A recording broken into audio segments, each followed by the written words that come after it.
Football বিশ্বে জনপ্রিয়তার দিক থেকে যার ধারে কাছেও নেই অন্য কোনো খেলা। কেউ কেউ মজার ছলে বলেন বাংলাদেশের প্রেমিক ফুটবল, কিন্তু পরিবারের চাপে বিয়ে হয়েছে ক্রিকেটের সাথে। বাংলাদেশের ফুটবলের দিকে তাকালে সর্বোচ্চ সাফল্য বলতে এশিয়া কাপের মূল পর্বে কোয়ালিফাই করতে পারা, যে সাফল্য এসেছে নারীদের হাত ধরেই। এবার সাফল্যের ঝুলিতে যুক্ত হলো আরেকটি অধ্যায়, ফুটসালে সাফ চ্যাম্পিয়ন বাংলাদেশের মেয়েরা। টুর্নামেন্ট জুড়ে অজেয় ছিল বাংলাদেশ। ভারত, পাকিস্তান, নেপাল সহ কেউই দাঁড়াতে পারেনি বাংলাদেশের সামনে। মনিকা কৃষ্ণাদের সাথে অন্য দলগুলোর সামর্থ্যের পার্থক্যও ছিল স্পষ্ট। ভুটানের সঙ্গে ড্র ছাড়া সব ম্যাচেই অজেয় ছিল বাংলার নারীরা। দেশের মানুষের দৃষ্টিশক্তিকে সুরক্ষিত রাখার প্রত্যয় নিয়ে এলো safe LED light.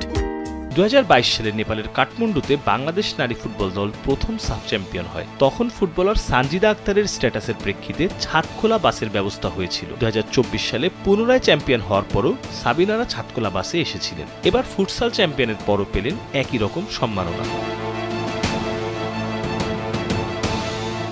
Asia cup শুরু হতে বাকি মাসখানেক। প্রস্তুতিতে ব্যস্ত সময় পার করছেন মনিকা, ঋতুপর্ণারা। এমন সময় ফুটসলের সাফল্য যুক্ত করবে বাড়তি অনুপ্রেরণা, মনে করেন ফুটবল সংশ্লিষ্টরা। মির্জা সানোয়ার হোসেন, কালবেলা।